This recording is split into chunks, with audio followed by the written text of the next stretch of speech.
memories and lost souls. Who is it? She's dreamt of this before. It's coming. What is it? Is it? They say dreams are visions of our memories, thoughts, and fears, as seen by our inner eye.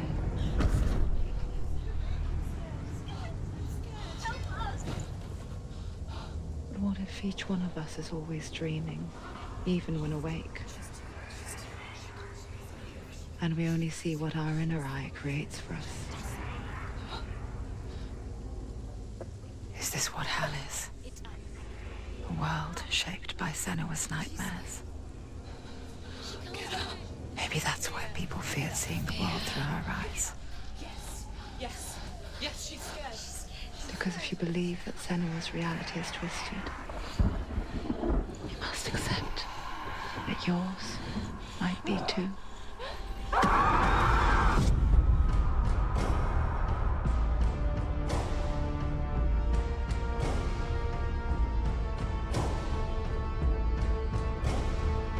Hellblade: Senua's Sacrifice is a video game about Senua, a Celtic warrior on a vision quest into Viking territory. But what sets our hero Senua apart is that she suffers from severe psychotic mental illness. He knows she's getting closer. He can feel her coming closer. She's getting closer. The original idea for Hellblade was to create a classic hero's journey, a journey of suffering, but one where the fantasy world is not another planet or alternate universe, but a world that is constructed in Senua's mind. But to do so would mean putting psychotic mental illness at the center of the experience, a subject that is still considered taboo, and a challenge that was both terrifying and exciting in equal measure. In Hellblade, the starting point was a newly discovered Celtic goddess called Senuna in Ashwell, Hertfordshire. When first discovered, her name was thought to be Senua, a name which I liked and kept. I wondered if Senua might have been a Celtic warrior like Boudica who stood up to the Romans. While the Romans had conquered all of Europe, there was a group of Celts up in the furthest reaches of the Roman Empire that could not be conquered, the Picts. And so the Romans built a wall, called Hadrian's Wall, that spans across Britain from sea to sea to keep the Pictish barbarians at bay. The Picts were known for their war paint, painted on with woad, and their matted hair clumped with lime. And so Senua would be a barbarian Pict in this image. What's your name? Senua. I haven't seen you before. I don't live home much. Oh, Zeno's daughter. I have to go. Wait. Orkney is off the coast of Scotland and was inhabited by the Picts, steeped in history and mystery, and so I made Orkney Senua's home and set the stage for a crisis. In the late 8th century, the first Vikings landed on the Orkney Islands. The population of the Picts crashed thereafter, replaced by the Norsemen of the 9th century. Were they wiped out? We don't know for sure, but it would seem likely given the reputation of the Vikings. The Northmen's brutality is legendary. High-ranking leaders and chieftains of the tribes they conquered were often offered as sacrifice to their gods. The most brutal of these sacrifices was known as the Blood Eagle. I imagine Senua as a young female warrior who returns home from exile to find her partner, Dillion, brutally sacrificed to a Norse god by these hellish warriors from a faraway land. I imagine the horror of this moment and how it would have dragged her deep into mental torment.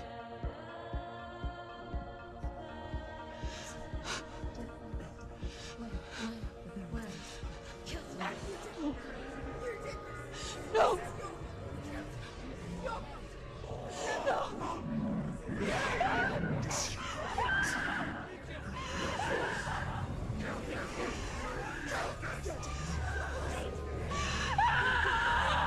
I came to learn that the Celts had a sophisticated and nuanced perspective on the nature of mental disorder. One term they used was gelt. A gelt is a man or woman who has been driven mad by a curse, battle trauma, or grief. The gelt would take to a life in the woods in search of penance, punishment, and purgation. And so Senua became a gelt, cursed by darkness, looking for redemption in the wilds. Another word the Celts used in reference to mental disorders was truth, meaning fool, or Liar. one who utters the words of God. They tell of the mad sinner who flees battle into exile and takes on a beastly nature, growing feathers on his body. The character called Truth in Hellblade is based on a little-known person called Findan, an 8th century Irish Celt who was captured and enslaved by the Vikings, but eventually escaped to Orkney where he became a monk. I will tell you my stories of hell, if I may walk with you. Upon meeting Senua, it would be his stories that fuel her quest deep into their world of gods. The Northmen say the world will come to an end. The sun will grow black, the earth will sink into the sea, the stars will disappear, fire and water will meet, flames will play against the sky, the heavens and earth and all the world will be burned, all the gods will be dead, and the warriors of Valhalla and people everywhere. Prepare yourself for Ragnarok, for it is nigh.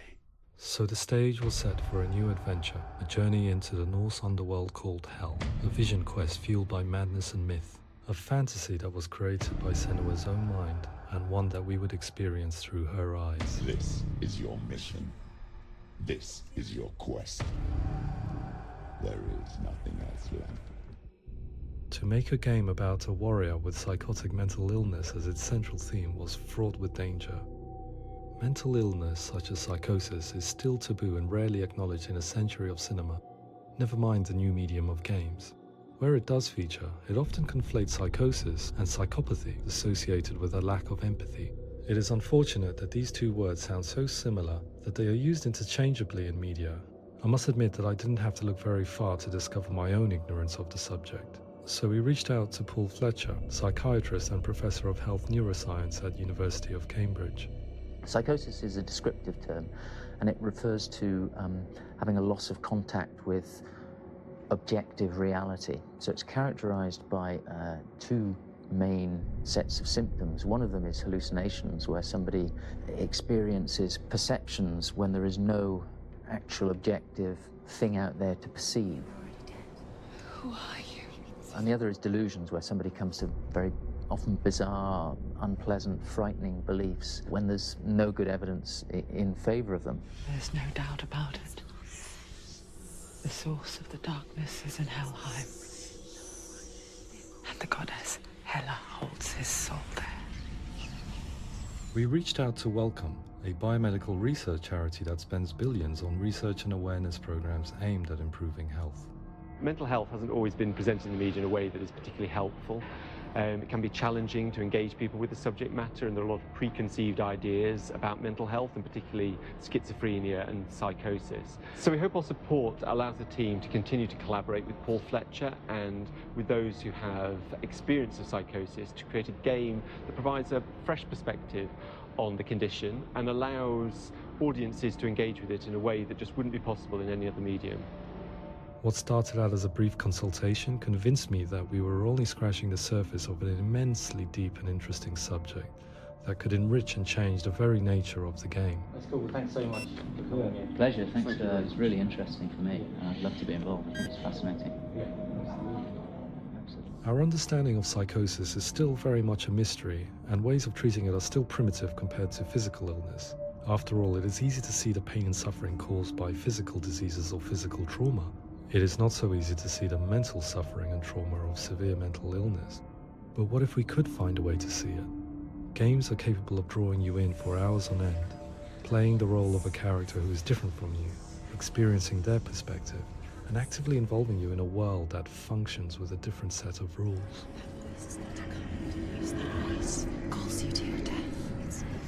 If we were to represent Senua's psychosis, we would have to simulate voice hearing, a common attribute. But how can we simulate something we have no first-hand experience of? Professor Charles Fernyhough, a leading expert in voice hearing from Durham University, offered his help. Hearing voices is an experience that is usually associated with severe mental illness, and crucially we know that hearing voices is a part of ordinary life for many people who don't meet the criteria for mental illness. Yeah. Oh, that's not him in real life. We know voices vary according to where they appear in space. Voices can appear far away in the distance, they can appear right there in your ear, they can seem to be coming from inside your head. Based on the information Professor Fernie Ho provided, I put together a sound brief and invited some actors to the studio. We recorded the actors using a binaural microphone, which records the 3D spatial position of sound, replicating the way sound is heard by human ears. It gives you an incredible sense that the person you are listening to is right there beside you.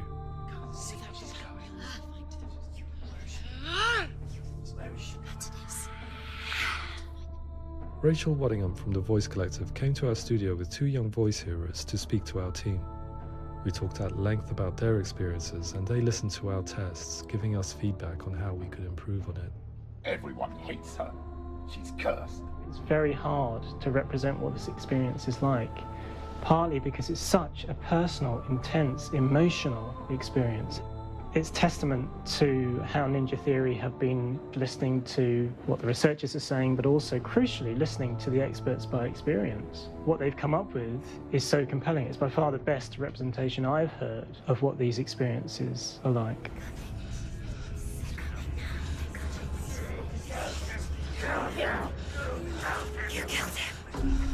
Other common attributes of psychosis are visions and flashbacks. We met with Recovery College East, who work with and care for people recovering from severe mental disorders. A group of service users gave us their first-hand account of what they experience. Sometimes when the visions or what we're seeing is too much, we become small until eventually we perhaps don't see anything. The people we spoke to, the stories they told, were fascinating, harrowing and mind-boggling. The reality of what people experienced was vivid, far exceeding what I could possibly have imagined. We went away itching to represent some of these visions and flashbacks in the game. As we all know, my heart is so, love is so far away. Don't you know how I wanna feel deeper? I could never know how you grow, all these days are killing me. Now I see deep in me insanity does unfold. I just wanna feel deeper, deeper. I just wanna feel deeper, deeper.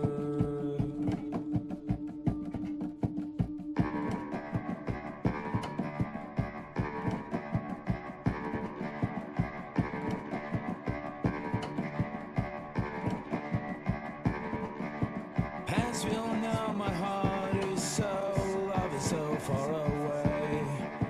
Don't you know how I wanna feel deeper? I could never know how you grow, all these days are killing me. Feel like this, read like this, I just wanna live, that's all. I just wanna feel deeper, deeper. I just wanna feel deeper, deeper.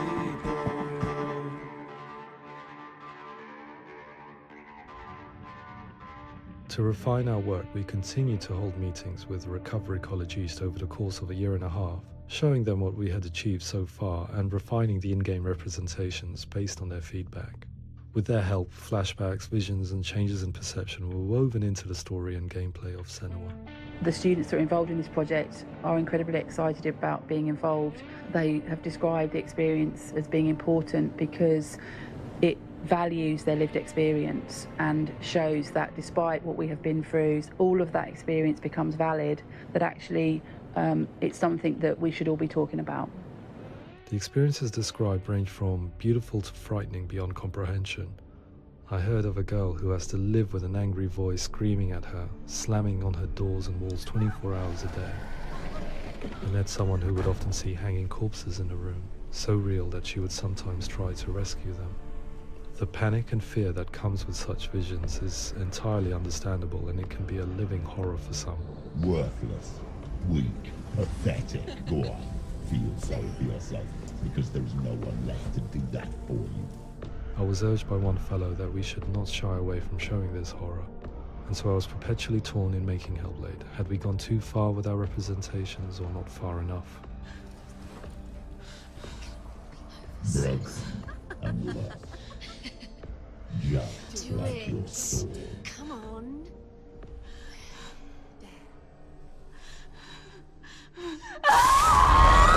In some ways, voice hearing and visions were the low-hanging fruit, so to speak. There's another aspect of psychosis that is much harder to explain, but one that I think video games are uniquely able to represent, which are often called delusions. People begin to see patterns in the world. They begin to link things that most people wouldn't link. Most of the things that we might think would be coincidence or, not worth commenting on. Nevertheless, that might have a particular salience or importance for them. One individual described how everyday words, sounds, colours and objects were steeped in meaning to him, forming a strange and sinister puzzle that he was determined to solve but could not quite get to the bottom of. It's not just brain dysfunction. It's not like the system shut down. It's actually an incredibly creative process. The person creates a world populated with voices and phantasms and terrors, and they're completely immersed in it. They believe in it. We often invite people into the studio to play the game. In one of our playtests, they played through much of the game, making associations between runes, secret messages, and the threat of darkness that stalked them. There are many things that happen in the world of Hellblade that make perfect sense within the context of Senua's mind. The dark rot that's killing her slowly from within, the secret runes of the gods that block her path to Helheim, and strange associations that exist in the game to confuse you. To complete Senua's quest, you have to internalize and accept the logic and meaning behind these things to progress. Afterwards, they said that they didn't see much evidence of mental illness in the game. People with delusions of all sorts would argue the same thing, that they are not aware of their experience being abnormal in any way. I need this sword. It's important. Representing perception changes and thinking patterns within Hellblade gives us a set of symptoms common in psychosis. But people with lived experience were keen to emphasize another point, that it is wrong to define a person by their symptoms. Quite often, the illness comes not from the symptoms, but from the stigma, isolation, and mistreatment that comes about from the rest of society. They say that I'm cursed. What if they're right? I needed someone to portray Senua, someone who could believably internalize her suffering.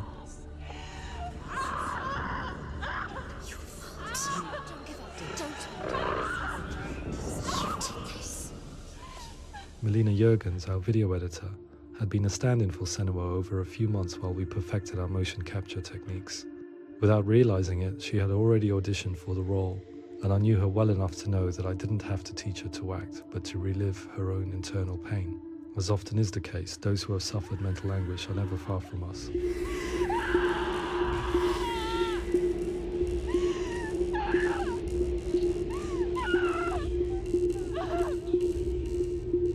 My hope is that by creating a compelling and aspirational character in Senua who feels very much real, albeit in a fantasy setting, we can provide a lens into her reality, a different one to yours, and this is where storytelling comes into play.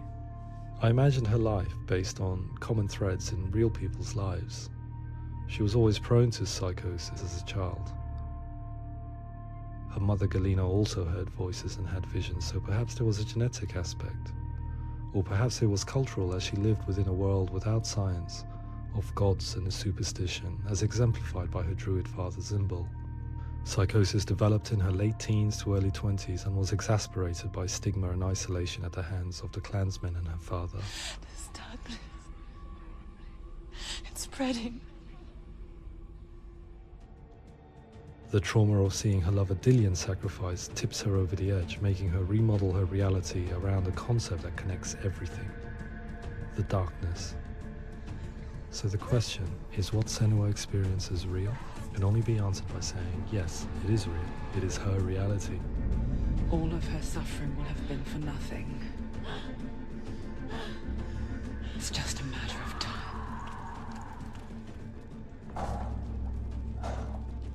Towards the end of the project, service users and professionals that had collaborated with us were invited to see the near-final game. It was a chance to see if the game had reflected their views or if it had misrepresented them. For me, being involved in especially developing Senua's character has been really important, and being able to bring in my perspective and what I see and what I hear And having that built into the game has been a real privilege. It's gritty and it's meaty, and there are some tough subjects in there that are being tackled with honesty.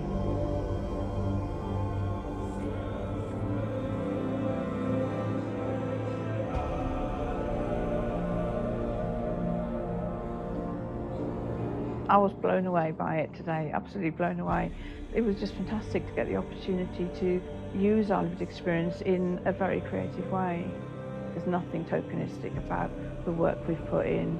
It feels like we've been listened to, things have been taken on board, and I think there was a lot of realism in the game itself, and it feels very authentic.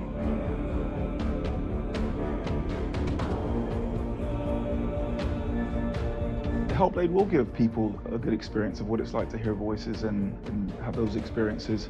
I'm glad that the guys at Ninja Theory have asked us to come along and help them build an experience that's positive when it comes out, and get myself a copy and have a go.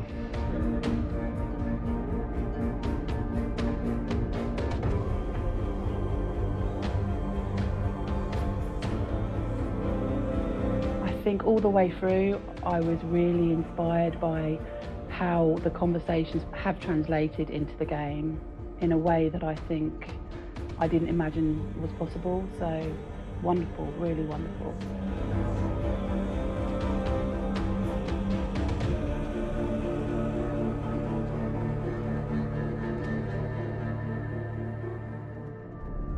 I really hope that others will follow the lead they've set and use the power of something like a video game to change people's perceptions, to increase understanding, and ultimately to make some of the stigma around voice hearing and other experiences go away.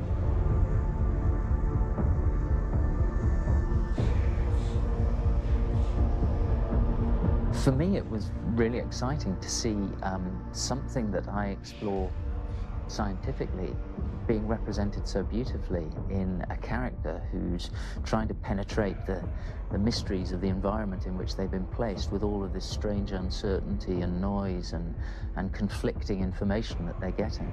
I'm very excited by this way of trying to represent mental illness, because I think it actually might be offering us insights that we wouldn't get from pure scientific explorations, and actually giving us quite an empathic view of what it might be like.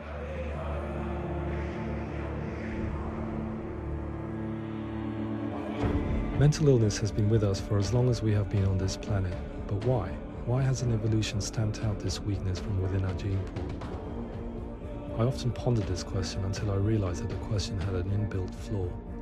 It assumes that being and thinking differently is a weakness.